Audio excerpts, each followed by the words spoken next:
I've heard radio broadcasts, interviews, live performances from people as iconic as Elton John, where he goes, "Okay, guys, time to hit the bar. I'm going to play a song from my new album." You know, because he even jokes about the fact that nobody cares. They just want Rocket Man. You know, and we constantly struggle with this, you know. But when you're from a certain era or you're of a certain age, it's really hard to let go of why you got into the industry in the first place. And we got into it to make albums, whole pieces of music. I'm not ready to become just somebody that tours and does the Wayne Newton thing where you're just playing songs and you never make another record again. I got too many ideas, we all have, in our heads, of songs that need writing. And whether people buy them and listen to them it's irrelevant. I have to get them out of here or I'll just go mad. So for me, it's very important that we do it, even if nobody gets to hear them. We have to empty our heads of these ideas so new ones can come in.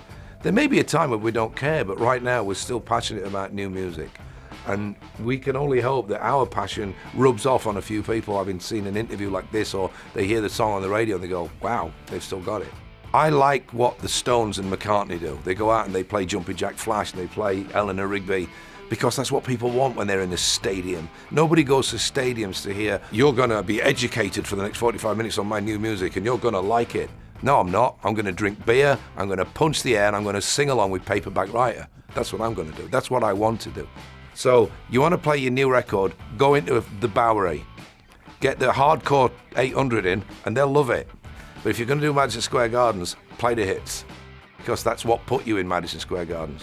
We always used to judge our set list off the back of a Stones bootleg.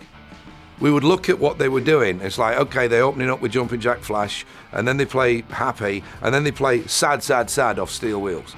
And then they play 40 minutes, then they play another new one. 4 songs in 2 hours. That's all you need until they become hits, and then they can remain. You know, but what you'll find with all these legacy artists is the core songs are exactly the same, but the 4 new ones go to be replaced by 4 more new ones. And none of the new ones ever remain. Not since Start Me Up. You know what I mean? Because that's when it all started to change. Through MTV, to overexposure, just music moving on, you know. The beauty is that when you're over 32, you're not history anymore. You know, somebody said the other day, is rock and roll dead? No, it's not. It's just getting bloody old. And it's true, but, you know, everybody's still out there doing it because the people that bought this stuff in the 60s and the 70s haven't found anything that's come along to replace it. They like what they know, and people...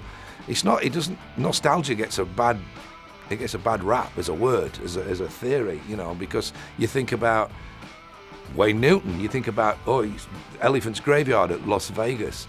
Las Vegas has changed. We did a residency there. We wouldn't have dreamed of doing that when we formed as a band. But we went there and it wasn't full of people that you'd think. It was full of youngsters. And we were following in the slipstream of people like Guns N' Roses and Motley Crue and Elton John and Rod Stewart, and now we've Prince and The Who and Guns N' Roses again, and Kiss have just done it. It's gone real rock and roll. It's totally changed. So, you know, the negative is that the new music is difficult to get across. The good news is that the touring thing has gone up and up and up and up.